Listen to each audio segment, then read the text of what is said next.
It's that time. That rare time. Time to join our team. Time to show us your rare face. Your let's defeat this space. Rare is more than 300 million people. 6,000 different diseases. Looks like rare's not so rare. Rare comes in all ages, all colors, all shapes, all sizes. It's time to rare up. Get your rare on. Show your rare. A never back down kind of rare. Come out on top rare. It's rare up time. Never give up time. Shine your light time. With your help, we can raise awareness and increase support for research in the ever-growing movement against rare disease. Show your rare. Show you care. Mañana se estará cumpliendo un nuevo Día Mundial de las Enfermedades Raras, enfermedades poco frecuentes. Y bueno, desde hace ya mucho tiempo que aquí en nuestro país se trata de atraer la atención sobre su existencia para apoyar lo que veíamos recién en este tape, para apoyar la investigación sobre todas estas enfermedades. Vamos a hablar sobre este tema con Iliara Borges, vicepresidenta de la Fundación FUPIER, que es la Fundación Uruguaya para la Investigación de Enfermedades Raras, y el doctor Hugo Naya, que es doctor en Ciencias Biológicas, Genética, miembro del Comité Científico de la Fundación FUPIER. Bueno, bienvenidos a ambos, muchas gracias por estar aquí en Arriba Gente. Decíamos recién, apenas unos segundos antes de comenzar la nota, algo ha cambiado en estos años, en particular a partir de esta instauración del Día Mundial de las Enfermedades Raras, de este tipo de spot que trata de concientizar para que hablemos, para que se abran los espacios y en definitiva con esto se consiga tener mayor información y en definitiva fondos y apoyo para investigar, ¿no? Sí, ha cambiado y hay mucho para cambiar. Por eso la lucha continúa y bueno, cada día es mayor. En Uruguay hoy en día es posible diagnosticar muchas de estas enfermedades que, como hablábamos antes de comenzar la nota, hace 3 años atrás era como que muy difícil pensar llegar a un diagnóstico concluyente acá. Claro. ¿De cuántas enfermedades raras podemos estar hablando? No digo solamente en nuestro país, porque es a nivel mundial. Es a nivel mundial el tema. Son más de 7.000. El doctor puede hablar mejor que yo de los números, de las cifras. Y bueno, y cada día aparecen nuevos genes, nuevas clínicas.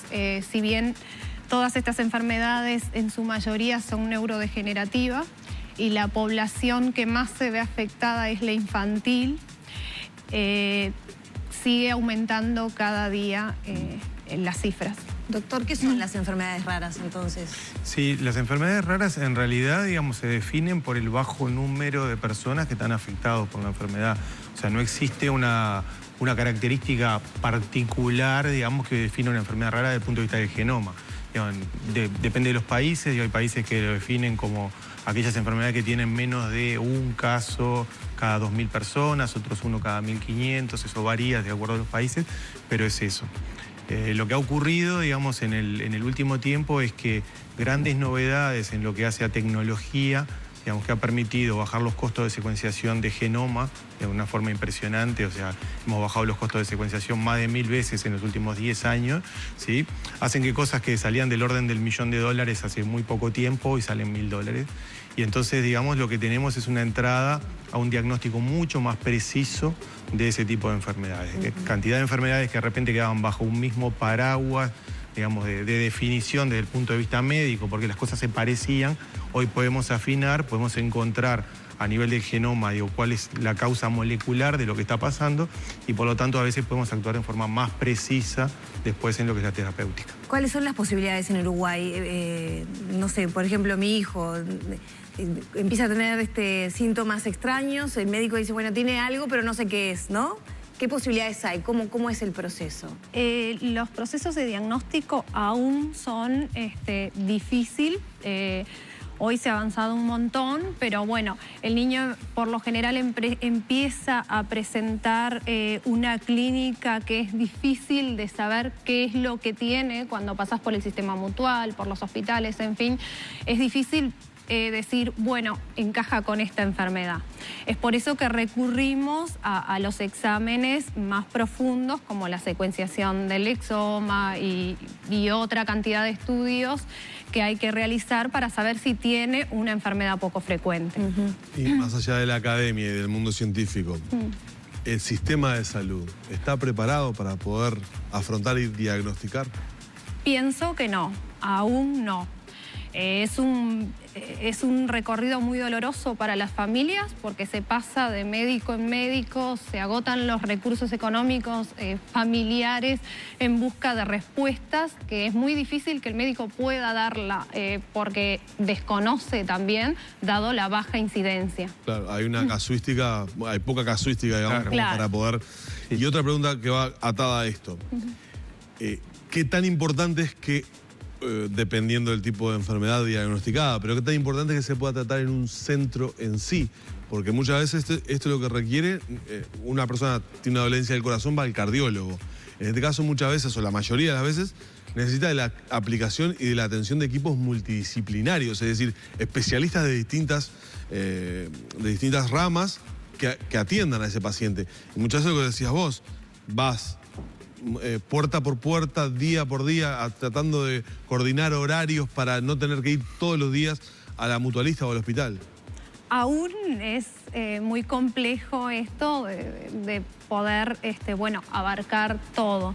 FUPIER no se dedica a esa área, no tenemos infraestructura, lo que nos dedicamos es a la investigación científica, que es, la respuesta que uno necesita, el conocimiento para poder tratarla. Doctor, ¿no se debería tener un protocolo? Lo que le voy a preguntar es muy delicado porque tiene que ver también con, de repente, experiencias hasta a nivel personal que uno ha tenido, en donde el paciente va con una determinada dolencia y el médico comienza a realizar un determinado tipo de exámenes. Evidentemente es porque el médico tiene una idea de lo que podría llegar a ser.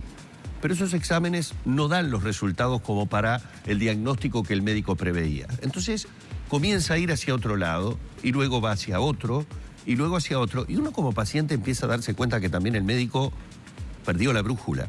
¿No debería existir como una suerte de protocolo que a partir de determinado tiempo de no conseguir el diagnóstico y la dolencia permanecer, por lo menos recurrir a una biblioteca de enfermedades raras como para decir, a ver, sobre esto que desconozco, ¿no ingresaría por lo menos con estos síntomas en la posibilidad de tal diagnóstico? Es decir, no digo declararse incapaz para hacer el diagnóstico, pero por lo menos entender que el conocimiento no llega a eso, como si tuviéramos la necesidad de plantear y decir, bueno, un determinado tiempo para diagnosticar, por lo que decía recién, ¿no, Iliara? Sí, primero aclarar, digo que yo no soy médico, yo soy genetista, soy investigador, ¿sí? Lo que tú definís es la odisea diagnóstica, lo que se conoce como odisea diagnóstica. Ajá. Digamos que en promedio a nivel mundial las personas que entran en eso pasan 5 años, digamos, recorriendo el sistema, antes de que se consiga, digamos, tener una idea más precisa de dónde está.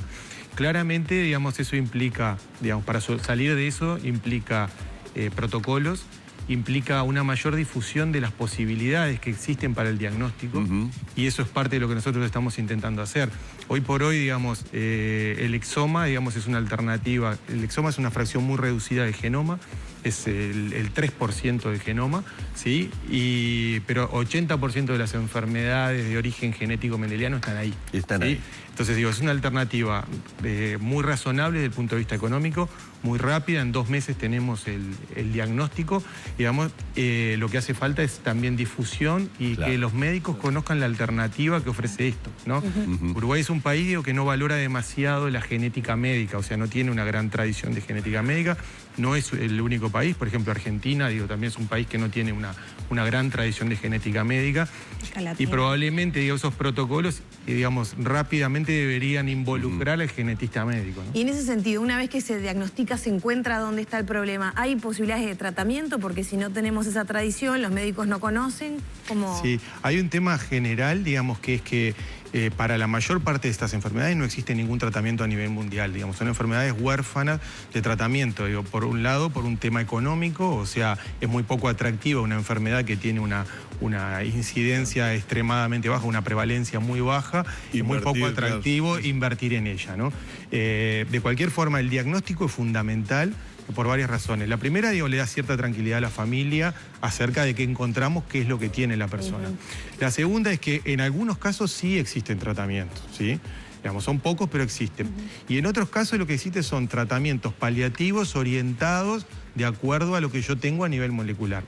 Y finalmente, una que está dando muchas esperanzas es que existen, digamos, muchas investigaciones a nivel mundial de nuevos tratamientos, digamos, con nuevos fármacos o con lo que llaman drogas huérfanas, ¿sí? Que para entrar en esos tratamientos es necesario un diagnóstico a nivel molecular. Sí, veíamos un ejemplo de eso de los chicos con AME que tienen atrofia muscular espinal.